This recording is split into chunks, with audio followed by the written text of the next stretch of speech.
Welcome back, everyone, to the Culture Climate Podcast. I'm your host, Ryan Brence, and today I'm very excited to dive deep into a critical and often overlooked component of America's society.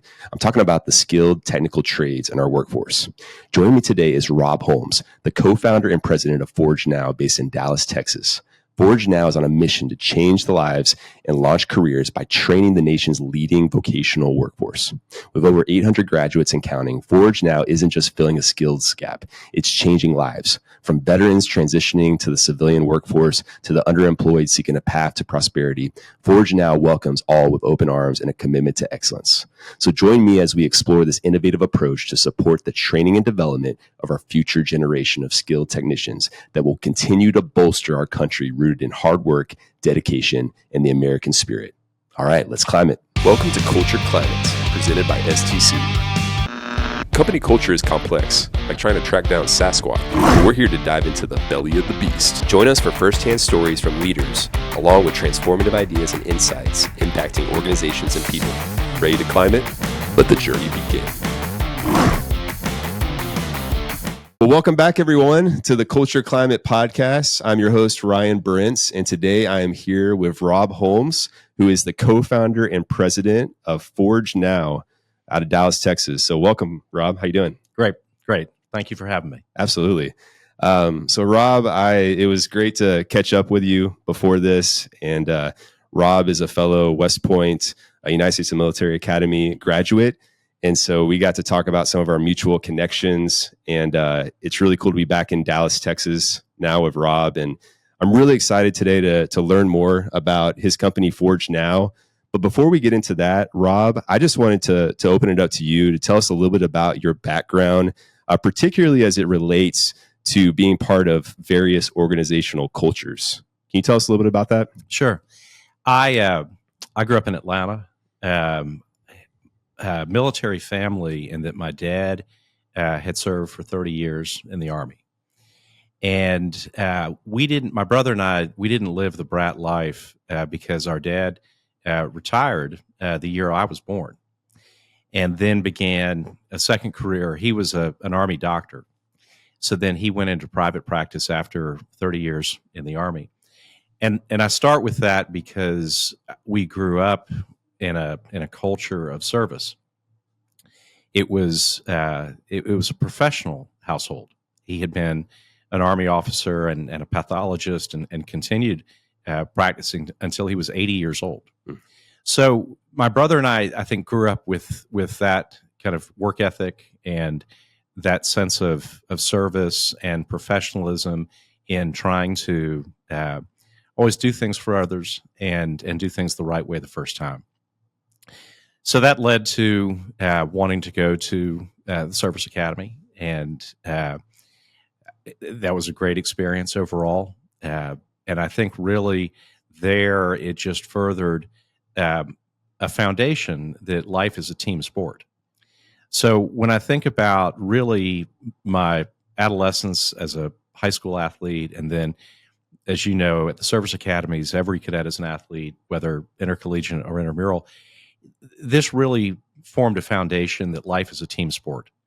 And then in my service in the Army and then in business afterward, I've really tried to approach it that way, where you work together toward a shared objective with shared values. And if you don't have that, then any amount of talent or resources or technology, you're just still swimming upstream. Yeah. You're fighting an uphill battle if you don't have that sense of service, that focus on the team, and really shared vision, shared values. Yeah, I completely agree, and I appreciate you talking about some of your military experience. And I didn't know that you grew up as an Army brat, but that was such a critical foundation for me as well. And it totally shaped this team mindset, which I've just latched onto on any organization that I'm a part of. So how has the military really shaped your vision of leadership now that you're leading an organization in the business world? Well, you have to be in front to be followed. So I'll start with that. Yeah. If you're not willing to, do everything that you can for the success of the enterprise, well, then no one else is going to either. Yeah. So you have to be in front to be followed. And that doesn't change whether you're a scout platoon leader for your battalion in the Army, or whether you are in a commercial enterprise trying to advance a business. That doesn't change. You have to set the example. And Marvin Key and I founded ForgeNow. Marvin is a team sport guy. Marvin grew up similar background. He was the son of a career Air Force officer, and played collegiate basketball at Clemson. So when we founded the business, we really came at it with a shared vision, a shared values of, we're going to do this the right way the first time. Yeah. And we've tried to build the company around that. That's great. And so when was the company founded, Rob? So we formed the LLC in 2018. Okay. It took us about a year to put the curriculum together and hire our initial teammates to get going. I laugh because our first training cohort, it was a heating and cooling technician class, was January of 2020. Oh, wow. So we had 11 candidates enroll, 10 graduated, all 10 got jobs. Our next cohort was March of 2020. 15 candidates enrolled, 14 got jobs, and then the world changed. Wow. So pretty much wiped 2020, off the books for us. It was tough. Yeah. 2021 was even harder.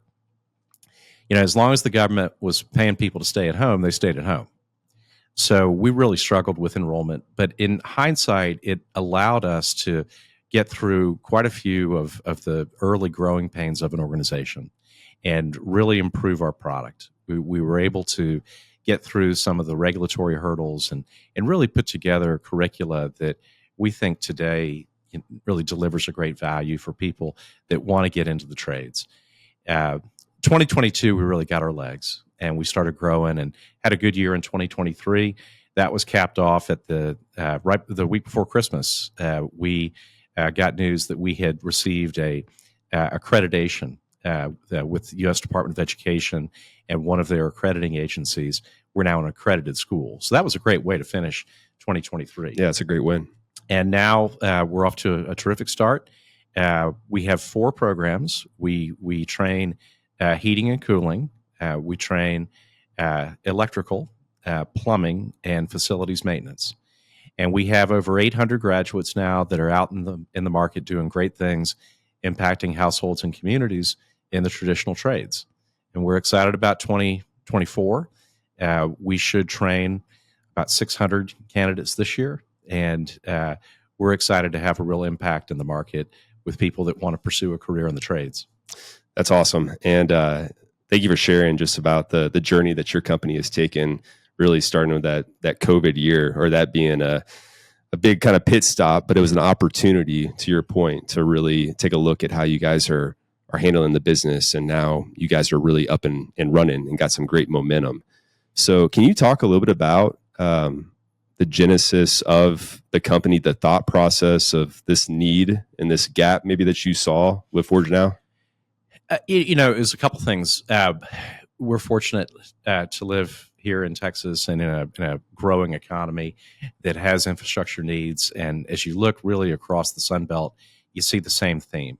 From really coast to coast, you see growing economies that have these needs, whether it's on the residential side or the commercial side. So that was the commercial opportunity that we saw. But as we dug into this more, there was a cultural aspect of this as well, in that the country really now for 3 generations has messaged that everybody should go to college. Everybody. And in fact, we're going to make it easy if you go to college. We're going to have student loans and we're going to give you financing programs and all that. Well, the fact of the matter is the success sequence doesn't require that you go to college. College is great. It can be terrific. It can be awesome for a lot of folks. But there are some folks that would rather get into the trades and they would rather begin their career a little bit earlier. They would rather pursue something that allows them to work with their hands, to work outdoors, to work in teams. And that's a great path. And as we looked more and more at this, there's a cultural implication to all this, in that if you talk to contractors, what limits their growth is they don't have the people to do the work. They turn away business because they don't have skilled technicians to do the heating and cooling, and to do the plumbing, to do the electrical, to do the facilities maintenance. They don't have the people to do that. On the customer side of things, if it's a commercial enterprise, now I can't grow my business. I can't move into a new building. I can't expand. On the residential side, we talk about our graduates is that they're going to be first responders, because when the heat goes out and it's 15 degrees outside, or when the air goes out and it's 110 degrees outside, that can be a life-threatening situation. When the electricity goes out, you can't cook. Your food spoils in the refrigerator. You can't do homework at night. You're talking about a full stop to the household. Yeah. So who gets called? Well, an electrician gets called, or a plumber gets called, or a heating and cooling tech gets called. So we really try to approach this as their first responders, and they're going to impact households and communities in a way that is critical. And we want to instill in our graduates that ethos that what they're doing is important. It's not just a career path, but it's an important service for the country.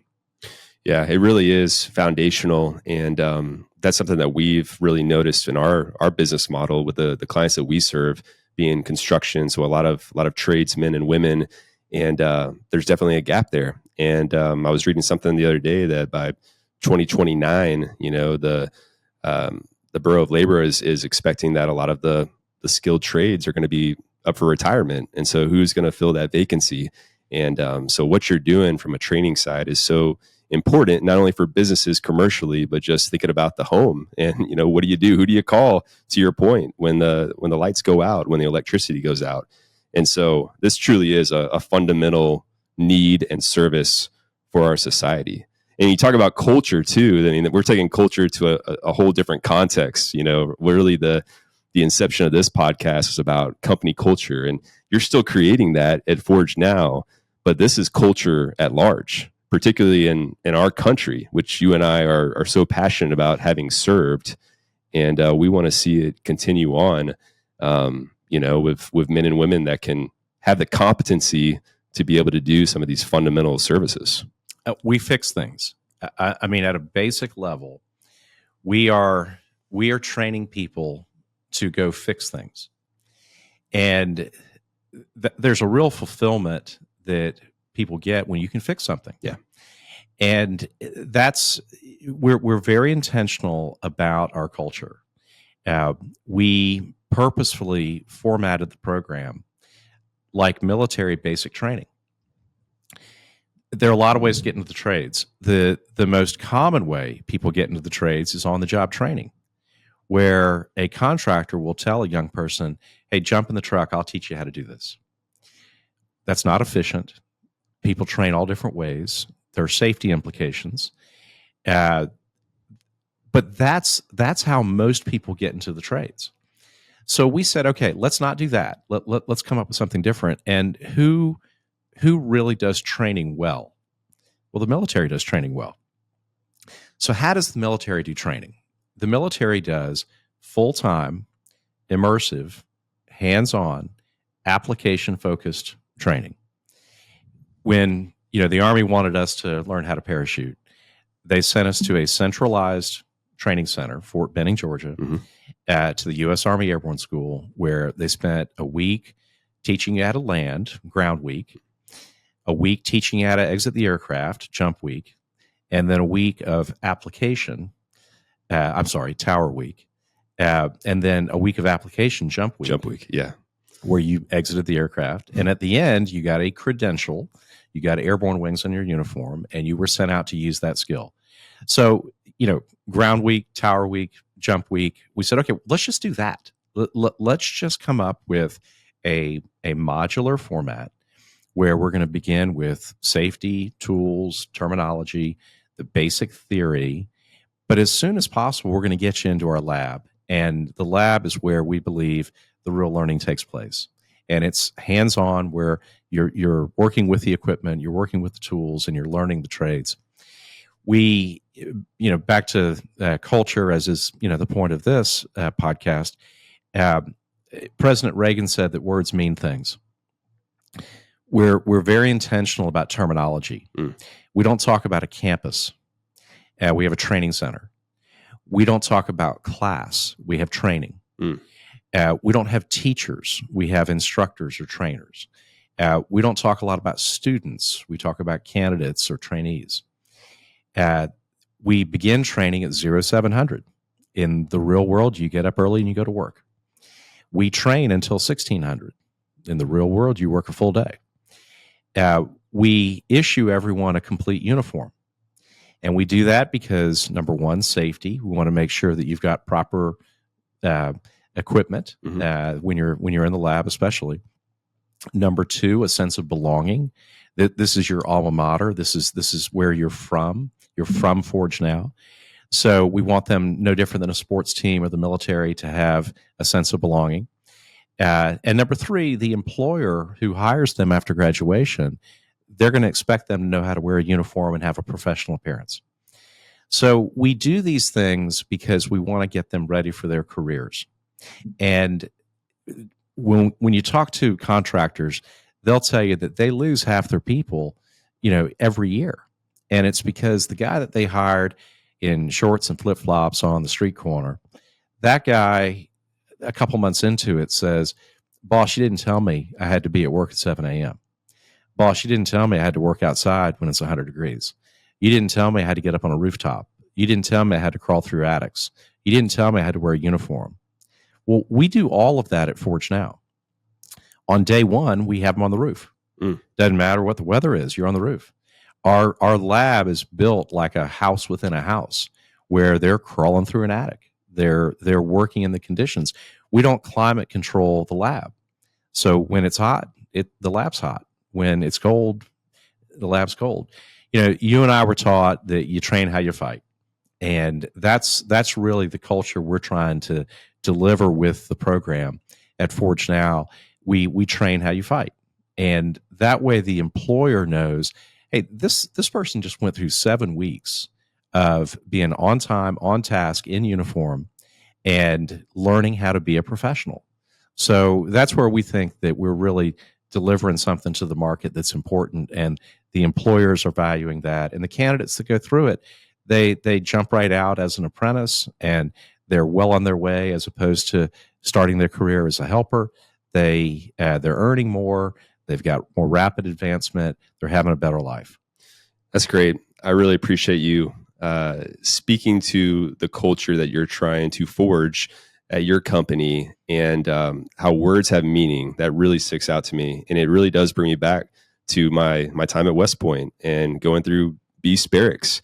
And coming from, I had no military in my family. And so jumping into that, it was a new domain, but I learned quickly, and I had to. And I was able to adapt. And when you really look back on some of your most prized memories, it's oftentimes those hard training moments where you're doing it together with a group of individuals in a difficult environment, but you're learning and growing along the way. And so anything that can replicate that, especially for use in society, we're all for it. And we're doing the same thing at STC from a safety perspective. To your point, you need to focus energy and effort and train people properly so that they can go out and apply that information that they learned. And then it's a lab as well, because you're constantly going back out on the field, learning new best practices. How can you apply that and continue to refine and optimize your service moving forward? Yeah, I don't want to be in a business where you intentionally, either through malfeasance or indifference, are putting people at risk.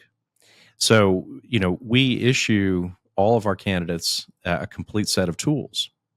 We issue them a complete uniform. They are ready to walk out and go to work. They have the proper equipment, as opposed to their employer buying tools for them and taking them out of their paycheck. Our guys walk out with a complete set of tools and a complete uniform and are ready to go to work. They know how to wear the equipment properly, and it's safe for them. So, that's an important part of our business, important part of our culture as well. They're prepared. Yeah, no, that's great. And so you said that there's been roughly 800 graduates now that have moved on to new companies. More than 800. And another point about culture, we've drawn candidates from different communities, quite a few military, and they've been in all the services. We've drawn from all of them, and they have finished their time in service and they want to transition to a new career. And we're eligible with the VA for GI Bill reimbursement. So, great. A service member who's earned those benefits can use that for the tuition. But we've also drawn from what I'll call is just the underemployed community. The underemployed are people that are working. That's not the issue. They have the work ethic. They're working. They have the maturity. They have the self-esteem where they're working, but they don't have skills. So they're a day laborer at a construction site. They are driving for Lyft or DoorDash. They are working security. They're driving a forklift. They're working, but those are all things where there's really no career advancement. If you're working security and you're getting paid, $15-16 an hour, that's still going to be the same job a year from now, 3 years from now, 5 years from now. It's the same driving a forklift. There's no advancement there. So we were very intentional about choosing trades, again, heating and cooling, electrical, plumbing, facilities maintenance, where there was career advancement, such that this is something you could do for the rest of your career. And that's important to us. So for that underemployed community, this has been a real jump start to a career, because they can go from what's not sustainable and doesn't have career advancement to a career path that is sustainable and also very fulfilling. We have trained folks that are new citizens, are new to our country, and they're trying to assimilate and contribute. A really interesting group that we trained were some Afghan refugees. Oh, wow. A couple of years ago, came to our country and they want to work and they want to contribute and assimilate. And that was an interesting phase.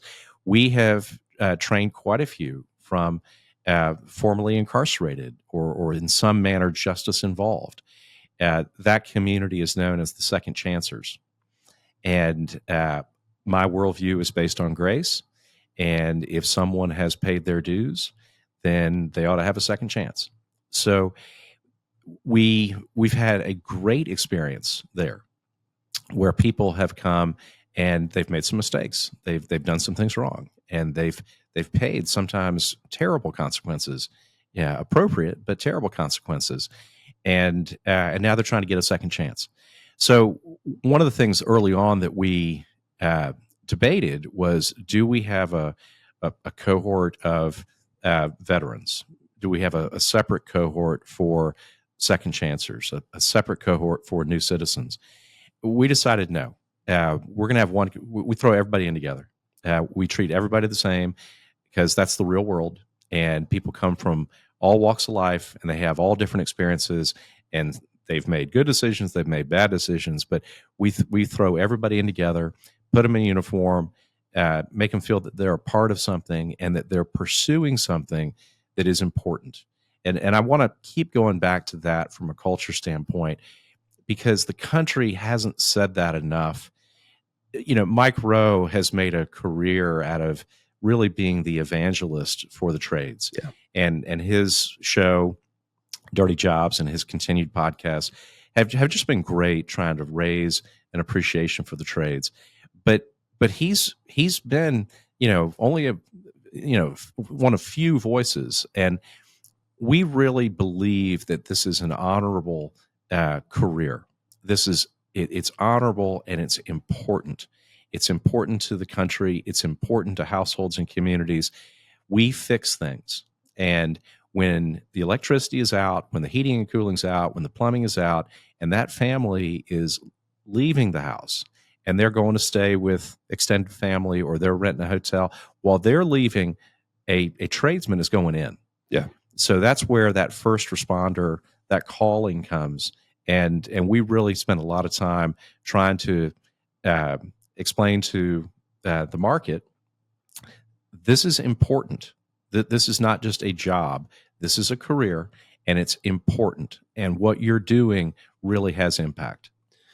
Yeah, and to your point, it's about getting the word out more about how fulfilling and honorable this this can be, for any profession. And so, what are some ways that you all are trying to get ahead of when it comes to recruiting candidates to come to your vocational training? How are you trying to go out and find people, or are they coming to you more naturally? What does that look like? It's both. I mean, certainly our website, ForgeNow.com, just like it sounds, ForgeNow.com.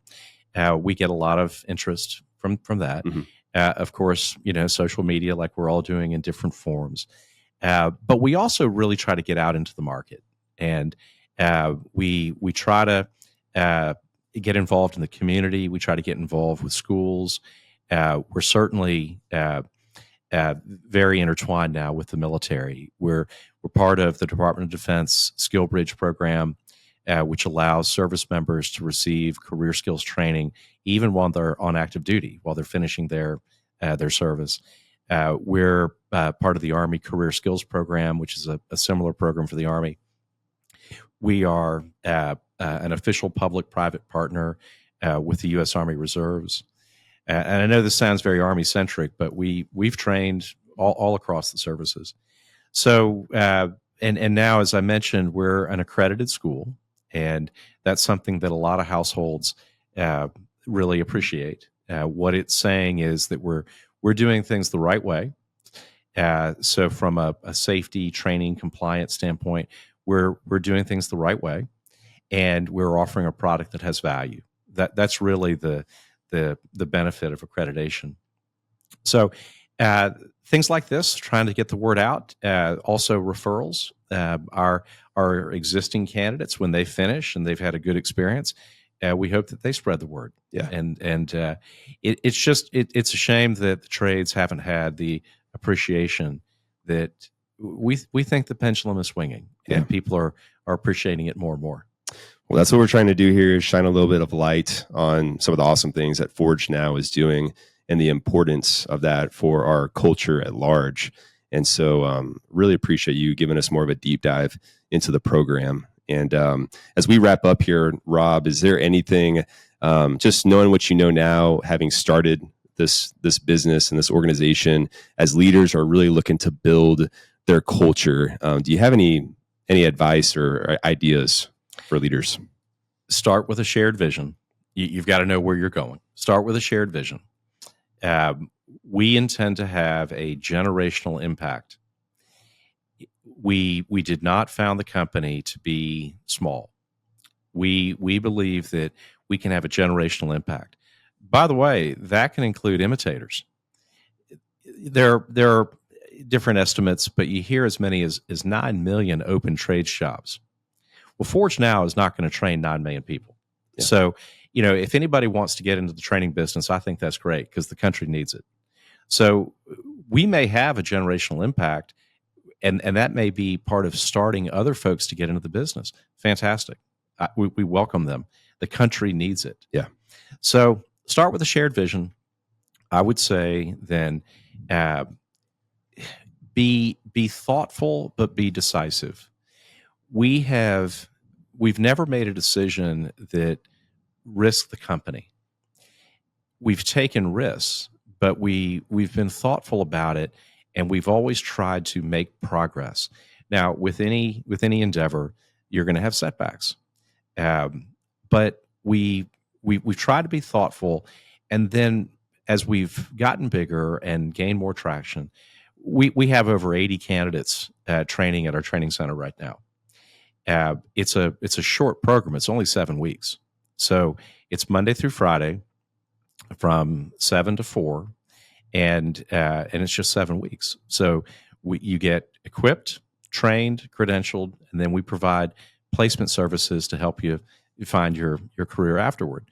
But make progress. Just keep making progress, and then really what we've done over the past, I'd say, 18 to 24 months is tried to attract young,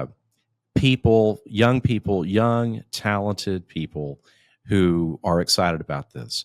There are a lot of ways to make a living. There are a lot of ways to pay your mortgage. There are a lot of ways to pay your car note, whatever it is. We really want to have people that feel like they're part of this impact, this generational impact that is, in my view, it's a national security issue. The fact that we have 9 million open trades jobs is a national security issue. The government can print more money. The government can take on more debt. The government can spend. We don't have the people to do the work. We don't have the skilled technicians to actually build our infrastructure. So at some point, that is a national security issue.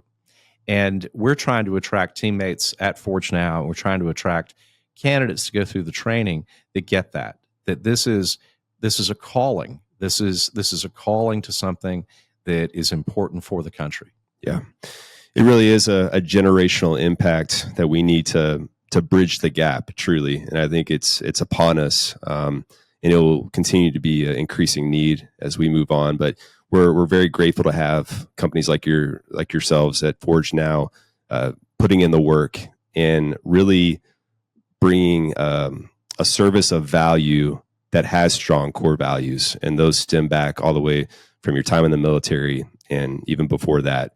And so, Rob, thank you so much for joining us on the Culture Climate Show. We really appreciate your time, and we look forward to seeing you out there. My pleasure. Thank you.